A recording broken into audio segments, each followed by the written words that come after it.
Thank you, Sir Kit, for your very informative presentation. Good morning, curriculum developers. It's me again, J.M. Asuela. Today, I'm going to present to you my own design of curriculum for senior high school pre-baccalaureate maritime specialization as an introduction to maritime career. This maritime course focuses on competencies that a senior high school student ought to possess towards a career in the maritime industry. The course is designed to enhance the knowledge, skills, positive attitude, and work values in accordance with the workplace standards. This curriculum was developed using Hilda Teba model, in which it identifies the needs of the students in 6 areas of their life, such as their career life, relationship life, intellectual life, physical life, emotional life, and even spiritual life. I develop objectives and carefully choose and organize the content of each lesson.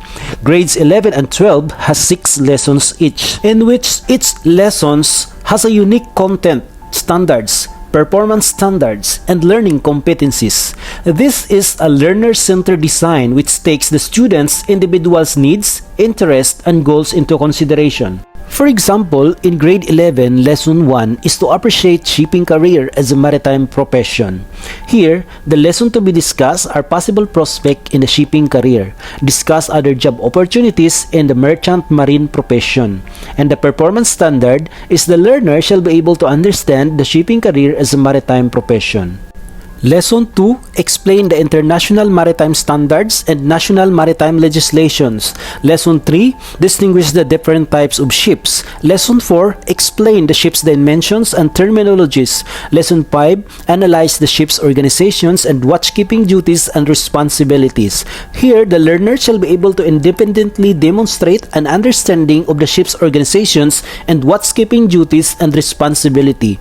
And Lesson 6, explain the ship's trading services and charter party agreement. For grade 12, the competencies are contribute to the shipboard maintenance and repair, ability to explain occupational health and safety procedures, ability to identify the critical equipments on board, ability to bounce back in a difficult situations, and ability to identify the basic way to save and invest the hard-earned money.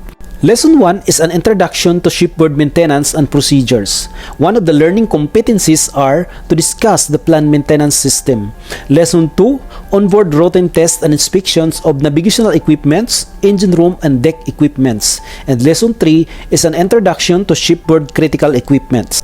For Lesson 4 is all about basic welding. I've seen these competence are already available in other senior high school pre-baccalaureate program. So I was thinking to include this in the maritime program as well, so the students will be able to perform basic welding as early as high school.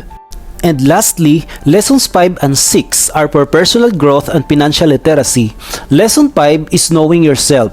Here, discuss the types of stress due to personal problems, personal attitudes, perspective, and stress due to external forces. Learning objectives number 2 are understanding life and purpose. We understand the law of gravity, law of buoyancy, law of supply and demand, and I think we also need to know about the law of nature, law of attraction, law of money, right mindset, and happiness. I believe knowing ourselves very well helps us more productive in life. No matter which industry we are, stress and problems are always be there. Therefore, knowing and understanding ourselves is essential and needed to be included in a curriculum. Oftentimes, our school teach us on how to make life for a living, but many of us don't understand what life is. Many of us don't even know who we are, what we do, and why we are here on earth. Example, if we can teach our youth to be grateful in small things, then we can have a very peaceful and productive working environment on board. I believe we cannot effectively solve one of the world's problems if we cannot even solve our own issue.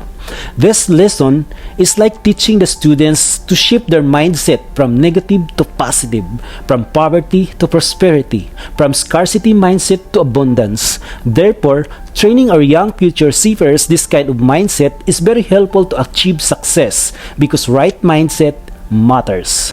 Finally, on Lesson 6, it's all about savings and investment. Here, we will discuss about the principles of making money in the stock market, mutual fund, and some other investment vehicle. I also include to be discussed in this curriculum about the types of scam. Lessons like this is also needed for our future seafarers. As we all know, we seafarers receive exceptional salary. It is very sad to admit that many of us retired without savings, and many of us rely only the benefits we get from SSS and the rational love from our children. The more sad reality is that many of the seafarers fall into scam. If we can recall the Kapa nightmare in Mindanao last year, 2018-2019, I personally know some victims of the Ponzi scheme. Therefore, if I have a chance to be heard, I suggest these lessons to be included not only in the curriculum for maritime specializations, but for all senior high school pre-baccalaureate program. Thank you, classmates, and help me welcome Sir Epifanio for his presentation.